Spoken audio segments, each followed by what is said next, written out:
شریک دعوت اسلام ہے ابو طالب، نبی کو حق کا ایک انعام ہے ابو طالب۔ اعوذ باللہ من الشیطان الرجیم، بسم اللہ الرحمن الرحیم۔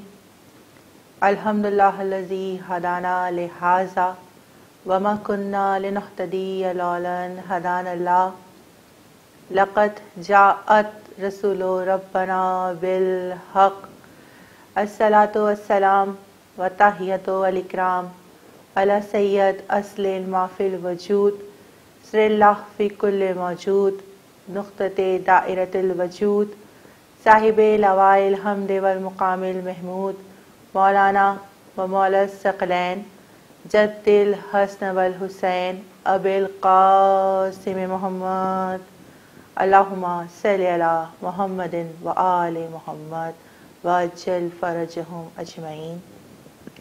ابتدائی کلام میں تمام تر تعریفیں اللہ کے لیے اور درود و سلام محمد و آل محمد کے لیے۔ میرا آج کا عنوان گفتگو ہے عظمت ابو طالب علیہ السلام۔ قرآن کریم میں پروردگار عالم یہ ارشاد فرما رہا ہے، اے حبیب ہم نے آپ کو کبھی اکیلا نہیں چھوڑا۔ اور پھر آگے چل کر پروردگار عالم قرآن کریم میں یہ ارشاد فرماتا ہے کہ اے حبیب یاد کیجئے کہ آپ یتیم تھے اور ہم نے آپ کو پالا۔ قرآن کریم میں ہی جہاں ہمیں بہت سارے واقعات ملتے ہیں، وہاں پر ایک واقعہ ہے جناب مریم علیہ السلام کا۔ واقعہ کچھ یہ ہے کہ جناب مریم علیہ السلام کی والدہ جناب حنانہ نے پروردگار عالم کے حضور یہ منت مانی کہ اے پروردگار عالم تو مجھے ایک بیٹا عنایت فرما، اور جب میرے گھر وہ بیٹا ہو جائے گا تو میں اسے تیری بارگاہ میں تیری مجاوری کے لیے پیش کر دوں گی۔ مرضی خدا کہ پروردگار عالم نے جناب حنانہ کی دعا تو قبول کی، لیکن جناب حنانہ کے گھر جناب مریم جیسی بطول شخصیت کی ولادت ہوئی۔ عہد کیا جناب حنانہ نے، اور اپنے عہد کو پورا کرنا جناب حنانہ کے اوپر فرض تھا، لیکن جناب حنانہ کے گھر بیٹا نہیں بلکہ بیٹی کی ولادت ہوئی۔ اگر بیٹا ہوتا تو دن بھر بیت المقدس میں پروردگار عالم کے حضور مجاوری کرتا اور پھر رات کو اپنے گھر آ جاتا، لیکن اب پروردگار عالم کی مرضی کہ جناب حنانہ کے گھر مریم جیسی پاک بی بی کی ولادت ہوئی۔ عہد کو پورا کرنا بھی ضروری تھا، اسی لیے جناب مریم کی والدہ جناب حنانہ بی بی کو لے کر جناب زکریا علیہ السلام نبی اللہ کے پاس آئیں اور ان کی زیر کفالت میں جناب مریم کو پیش کیا گیا۔ جناب زکریا نے بیت المقدس میں ایک چبوترا تعمیر کروایا اور اس چبوترے کے اوپر ایک حجرہ تعمیر کروایا، اور یہ فیصلہ کیا کہ اب اس حجرے کے اندر جناب مریم رہیں گی، اور ایسے رہیں گی کہ جناب مریم کسی سے ملاقات نہیں کر سکتی، کیونکہ جناب مریم ایک پاک ہستی ہیں۔ پہلا دن ہوا، جناب مریم کا مصلی اس حجرے میں بچھا دیا گیا، اور ایک مرتبہ یہ پاک بی بی مصلی پر آ کر بیٹھ گئی۔ جناب زکریا نے باہر سے حجرے کو بند کیا اور قفل بھی ڈال دیا، اور اب جناب مریم کی کفالت جناب زکریا کے سپرد ہے۔ جناب زکریا کھیتی باڑی کے لیے باہر تشریف لے گئے، یہاں تک کہ شام ہو گئی۔ جناب زکریا شام کو اپنے گھر آئے اور اپنی زوجہ سے کھانے کو تیار کروایا۔ کھانا تیار ہوا تو کھانے کو بھی لیا، پانی کو بھی لیا، اور ایک مرتبہ بیت المقدس کی جانب چلے، اس حجرے میں آ گئے کہ جس حجرے میں پاک بی بی بتول جناب مریم بیٹھی ہوئی تھیں۔ قفل کو کھولا، حجرے میں داخل ہوئے، لیکن جیسے ہی جناب زکریا ایک مرتبہ حجرے میں داخل ہوئے تو یہ دیکھ کے حیران رہ گئے کہ مصلے کے آگے ہر طرح کے کھانے کے خوان رکھے ہوئے ہیں۔ ایک مرتبہ زکریا نے جناب مریم سے سوال کیا کہ اے بتول بی بی، یہ بتائیے کہ کیا یہاں پر کوئی آیا تھا؟ جناب مریم کہتی ہیں کہ نہیں۔ کہا تو پھر یہ کھانا کہاں سے آیا؟ فرمایا کہ میں جس کی کنیز ہوں اسی نے مجھے جنت سے یہ کھانا بھیجا ہے۔ ایک مرتبہ جیسے ہی جناب مریم کے لبوں سے یہ نکلا، جناب زکریا نے آسمان کی جانب دیکھا اور دیکھ کر فرمایا اے بار الہا، مریم تو میری کفالت میں تھی، میں مریم کے لیے کھانا تیار کروا کر بھی لایا تھا، پھر کیا وجہ ہے کہ تو نے جنت کا یہ کھانا جناب مریم کے لیے بھیجا؟ ایک مرتبہ آواز قدرت آئی، زکریا یہ ہماری کنیز تو ہے لیکن یہ ایک بتول بی بی ہے۔ ایک مرتبہ جناب زکریا یہ سوال کرتے ہیں اے بار الہا، میں بھی تو ایک معصوم نبی ہوں، پھر کیا وجہ ہے کہ مریم کے لیے کھانا تو نے خود جنت سے بھیجا؟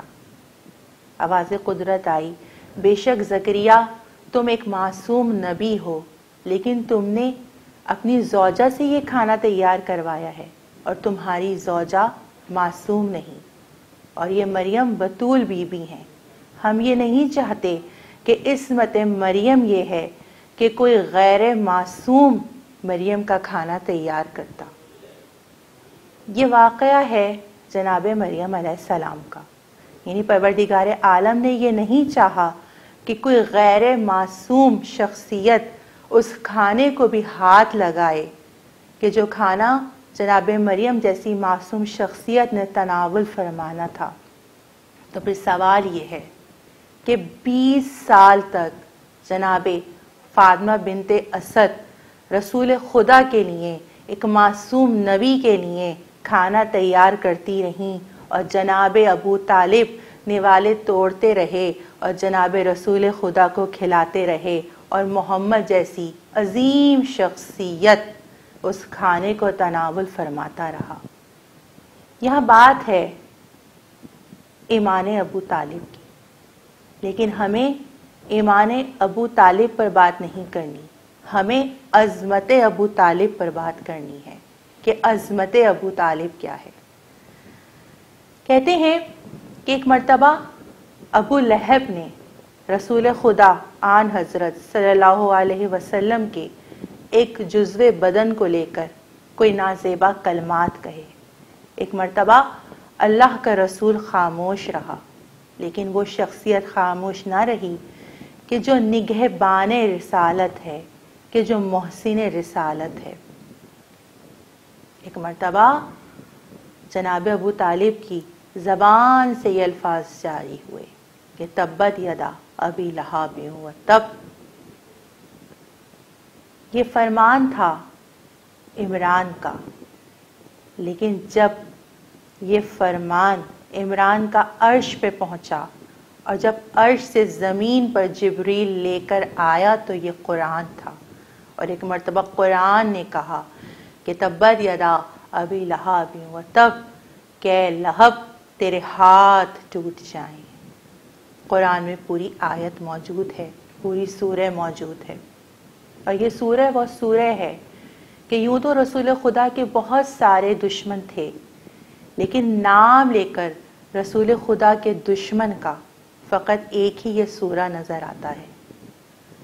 یہ کیسا دشمن ہے رسول خدا کا کہ جو خاندان سے بھی تعلق رکھتا ہے، لیکن دشمنی کر رہا ہے اپنے ایک یتیم بھتیجے سے، اور اس کی وجہ کیا ہے کہ ابو لہب کی دشمنی کی اصل وجہ ابو لہب کی بیوی ام جمیل ہے۔ کون ہے یہ ام جمیل؟ ام جمیل ہے دختر بد اختر حرب کی، اور حرب ہے ابو سفیان کا باپ۔ اب جمیل رسول خدا سے یہ دشمنی جہیز میں لے کر آئی ہے. یعنی معلوم یہ ہوا کہ رسول خدا سے اتنی دشمنی ہے کہ جس کی مثال نہیں ملتی. اور یاد رکھیے کہ ابو لہب کے معنی ہیں بھڑکتا ہوا شعلہ یا بھڑکتی ہوئی آگ. دیکھا گیا ہے کہ یوں تو آگ پانی سے بجھ جاتی ہے، لیکن کچھ آگ ایسی بھی ہوتی ہے کہ جو پانی سے نہیں بجھتی بلکہ مٹی سے بجھائی جاتی ہے. اور یاد رکھیے کہ عربی زبان میں مٹی کو تراب کہتے ہیں. یہی وجہ ہے کہ رسول خدا کی اس دشمن کی بھڑکتی ہوئی آگ کو بجھانے کے لیے پاک پروردگار عالم نے ابو تراب کے بھی باپ کا بندوبست کیا ہوا ہے. سرکار ابو طالب کی شخصیت وہ شخصیت کہ جو نگہبان رسالت مآب ہیں، کہ جو سرپرست ہیں رسالت مآب کے.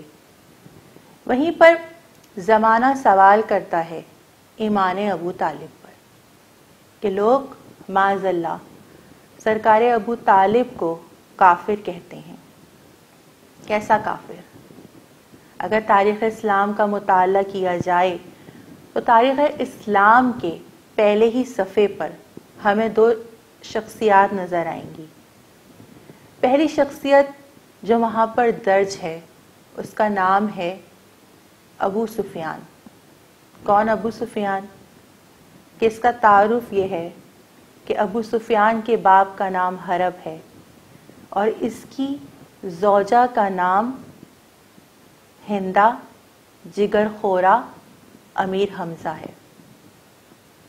کون ابو سفیان؟ یہ وہ ہے کہ جو رسالت مآب کا دشمن ہے، یہ وہ ہے کہ جو قرآن کا دشمن ہے، یہ وہ ہے کہ جو رسالت کا دشمن ہے، یہ وہ ہے کہ جو نبوت کا دشمن ہے، یہ وہ ہے کہ جو توحید کا دشمن ہے، یہ وہ ہے کہ جو مسلمان کا دشمن ہے. اور کیسا دشمن؟ ایسا دشمن کہ تاریخ نے یہ لکھا کہ کم سے کم 40 جنگیں ایسی ہیں کہ جب یہ رسالت مآب کے مد مقابل آیا اور آ کر اس نے رسالت مآب سے جنگیں کی اور سپہ سالار بن کر آیا. وہیں پر تاریخ اسلام میں ان کے نام کے آگے رضی اللہ تعالیٰ لکھا اور ان کو دین اسلام کا VIP مسلمان قرار دیا. وہیں پہ ہم دوسری شخصیت کے بارے میں بات کریں تو دوسری شخصیت ہمیں جناب ابو طالب، سرکار ابو طالب کی نظر آتی ہے. سرکار ابو طالب علیہ السلام کہ جن کی شخصیت کے بارے میں کہا جائے تو کیا کہا جائے کہ سردار مکہ، رئیس بطحا، بابا علی مرتضیٰ اور ان کے بابا جناب ابو عبد المطلب علیہ السلام اور پھر ان کی زوجہ جناب فاطمہ بنت اسد. کیسی زوجہ فاطمہ بنت اسد کہ تاریخ انسانیت میں جناب فاطمہ بنت اسد کو جو درجہ حاصل ہے، جو عظمت حاصل ہے، یہ کائنات کی کسی اور بیوی کو نہیں حاصل. کہ جناب فاطمہ بنت اسد نے 13 رجب کو ایسی شخصیت کو جنم دیا کہ جناب سرکار ابو طالب کے صلب سے جناب فاطمہ بنت اسد کے ارحام مطہرہ میں وہ نور منتقل ہوا کہ جس کے لیے کہا جاتا ہے کہ محترم تھا، معظم تھا، لیکن پہلے تھا نہ قبلہ. محترم تھا، معظم تھا، لیکن پہلے تھا نہ قبلہ. علی پیدا ہوئے کعبے میں تو کعبہ بنا قبلہ. کیا کہنا اس شخصیت کا کہ یہ عظمت ابو طالب علیہ السلام ہے. لوگ ایمان ابو طالب کی بات کرتے ہیں تو خود رسالت مآب کی یہ حدیث ہے کہ ہر بچہ دین فطرت، دین اسلام پر پیدا ہوتا ہے، لیکن وہ جس آغوش میں پرورش پاتا ہے، تربیت پاتا ہے، ویسی ہی تربیت اس بچے کے اندر نظر آتی ہے. یعنی معلوم یہ ہوا کہ ہر پیدا ہونے والا بچہ تو مسلمان ہوتا ہے، لیکن جیسا انسان اس کی تربیت کرتا ہے ویسا ہی اس کو بالکل اپنا جیسا بنا دیتا ہے. آج جو لوگ جناب ابو طالب کو کافر کہتے ہیں اور جناب ابو طالب کے بارے میں ایسی بات کہتے ہیں نعوذ باللہ، وہ یاد رکھیں کہ اگر ابو سفیان کے نام کے آگے رضی اللہ تعالیٰ عنہ لکھا ہوا ہے اور جناب ابو طالب کو کافر کہا جاتا ہے، تو حدیث رسول کہ ہر پیدا ہونے والے بچے کو جیسی تربیت دی جاتی ہے بچہ بالکل ویسے ہی ہو جاتا ہے۔ تو یاد رکھیے کہ ہمیں تاریخ اسلام میں ان دونوں کے گھر سے ہمیں کچھ بچے دکھائی دیتے ہیں۔